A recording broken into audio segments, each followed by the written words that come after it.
Welcome back to my channel. अगर आप इस चैनल पर नए हो तो चैनल को सब्सक्राइब ज़रूर करें। तो चलिए कहानी की शुरुआत करते हैं। हर कहानी चाहे वो इंसान की हो, भगवान की हो या भूत की कहानी हो, यह सब कहानी दोहरे समझ को दर्शाती है।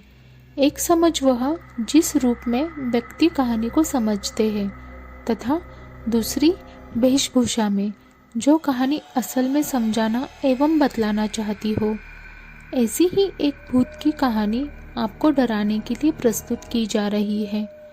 इसमें डर तो है, साथ में प्रेम के मायनों को परोसा गया है। यह कहानी राजेश और सुमित्रा की, उनके प्यार की, उनके मिलन की और एक उनके साथ उनके भीतर पनपते एक प्रेतात्मा की। राजेश और सुमित्रा एक ही कॉलेज में एक साथ एक ही क्लास में पढ़ते थे।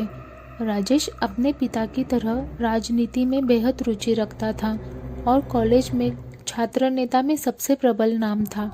उसके पिता देश के केंद्र सरकार के मंत्रिमंडल में उच्च स्थान रखते थे। राजेश जितना अधिक नेता में प्रबल था, उतना ही वे लड़कियों का दिल जीतने में भी प्रबल रहता था।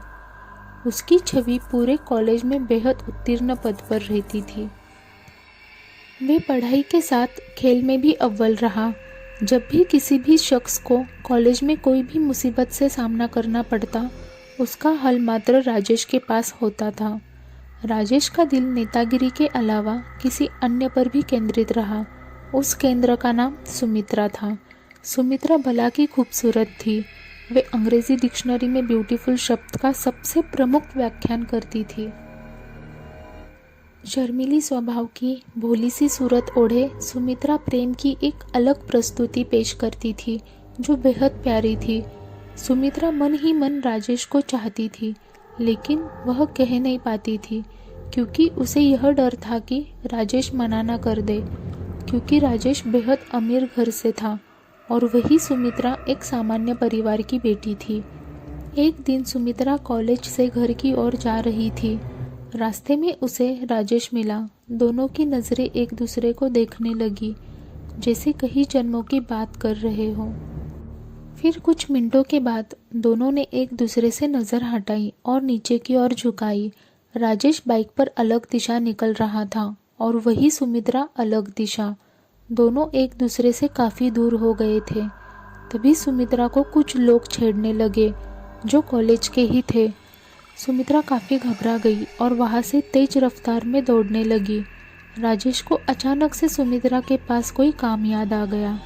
वह मुड़ा और अपनी बाइक की तेज़ी से सुमित्रा की तरफ गया, लेकिन वह अचंभित रह गया जब देखा कि सुमित्रा वहाँ मौजूद नहीं थी। राजेश को वही लड़के दिखे। राजेश को उन्हें देखकर यह आभास हो गया कि सुमित्रा के साथ कुछ हरकत कर रहे होंगे ज़रूर।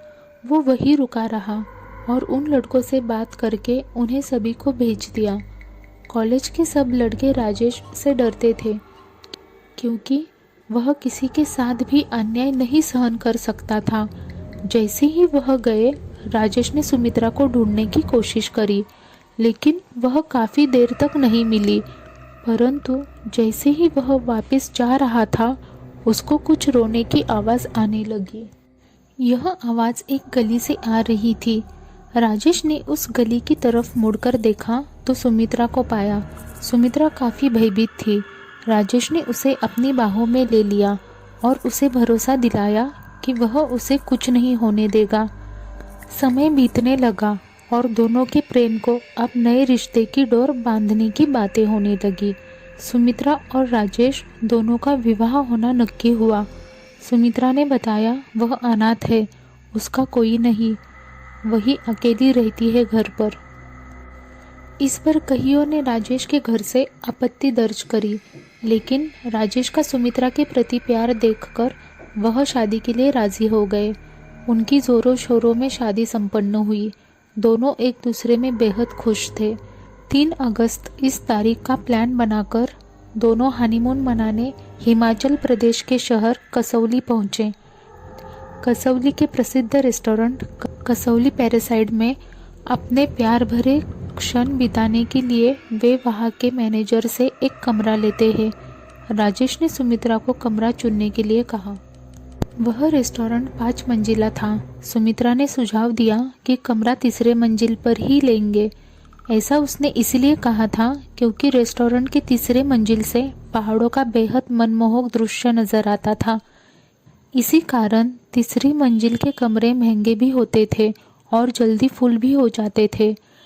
मैनेजर ने उन्हें 304 नंबर की चाबी दी और वेटर को बुलाया ताकि वो सामान लेकर जा सके, लेकिन सुमित्रा उस मैनेजर से जिद करते हुए कहने लगी कि उसे 308 नंबर की चाबी चाहिए। मैनेजर ने उन्हें मना किया और कहा कि वह कमरा अभी रेनोवेशन होना है, लेकिन सुमित्रा बार बार वही कमरा खुलवाने के लिए बोलती रही। राजेश भी सुमित्रा के प्यार में उसकी जिद को पूरा करने के लिए मैनेजर से गुहार लगाई खुलवाने को। शुरू में तो मैनेजर ने मना किया था, अंत में उसे भी मानना पड़ा क्योंकि राजेश ने ज़्यादा धन देने का वायदा किया था। दोनों कमरे में एक दूसरे को निहार रहे थे, साथ ही साथ पहाड़ों को भी, जो कसौली की खूबसूरती को बखूबी दर्शा रहे थे। जैसे ही दोनों एक दूसरे के प्यार में डूब रहे थे और सारी हदें पार करने की ओर बढ़ रहे थे, तभी एक अजीब सी आवाज़ ने दस्तक दी। राजेश ने पहले कमरे के हर कोने में देखा कि कहीं कोई खिड़की खुली ना रह गई हो। वह उठा, लेकिन खिड़की कोई भी खुली नहीं थी, पर फिर भी उसे किसी के चलने की आवाज़ पूरी कमरे में सुनाई दे रही थी। वह डर के मारे बेड पर मुड़कर देखने लगा, लेकिन वह देखकर अचंभित रह गया। वहाँ सुमित्रा मौजूद नहीं थी। वह डर की सीमा लांघ चुका था। पूरे कमरे में अब वह सुमित्रा को चिल्लाने लगा, कमरे के बाहर जाने की कोशिश करता, लेकिन कमरा मानो किसी ने बाहर से बंद कर दिया हो।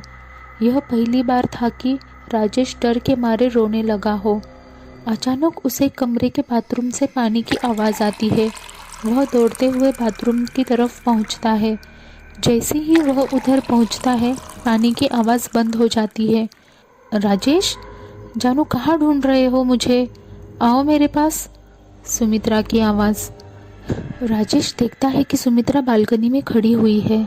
जैसे ही राजेश डर के मारे उसे लिपटने के लिए बढ़ता है, सुमित्रा एकदम से गायब हो जाती है और राजेश बालकनी से नीचे गिर जाता है। उसकी मौत हो जाती है। अगले दिन उसकी लाश पहाड़ों से बरामद हो जाती है। इंस्पेक्टर रणदीप को तहकीकात करने की जिम्मेदारी मिली थी। उस लाश के पोस्टमार्टम रिपोर्ट के मुताबिक राजेश की मौत से पहले उसकी धड़कन तेज चल रही थी। इंस्पेक्टर सुमित्रा को ढूंढने की कोशिश करते हैं, लेकिन उन्हें सुमित्रा का कोई पता नहीं चलता। मैनेजर से इंस्पेक्टर सीसीटीवी फुटेज मांगता है, परंतु वह रिकॉर्डिंग देखकर परेशान हो जाता है। सीसीटीवी कैमरा में सुमित्रा कहीं पर भी नहीं थी। इंस्पेक्टर को यह मैनेजर की चाल लगती है। इंस्पेक्टर राजेश के घर उसकी मौत की खबर लेकर पहुंचता है। सभी परिवार वाले आहत हो जाते हैं। इसी वक्त राजेश का भाई इंस्पेक्टर से सुमित्रा के बारे में पूछता है। इंस्पेक्टर कहता है कि कमरे में हमें कोई नहीं मिला। सब घर वाले कहते हैं कि राजेश और सुमित्रा का हाल ही में विवाह हुआ था। इंस्पेक्टर ने उन्हें सुमित्रा के परिजनों को फ़ोन करने को कहा। इंस्पेक्टर को फिर पता चला कि सुमित्रा का कोई है ही नहीं। वह कॉलेज में भी पता करने गया तो पता चला कि कॉलेज में सुमित्रा नाम की कोई लड़की ने कभी एडमिशन ही नहीं लिया था। दरअसल असलियत में वह एक भूत थी। तो चलो कमेंट में बताओ आपको ये कहानी कैसी लगी। ऐसी ही और कहानी के लिए लाइक, शेयर एंड सब्सक्राइब ज़रूर करें। धन्यवाद।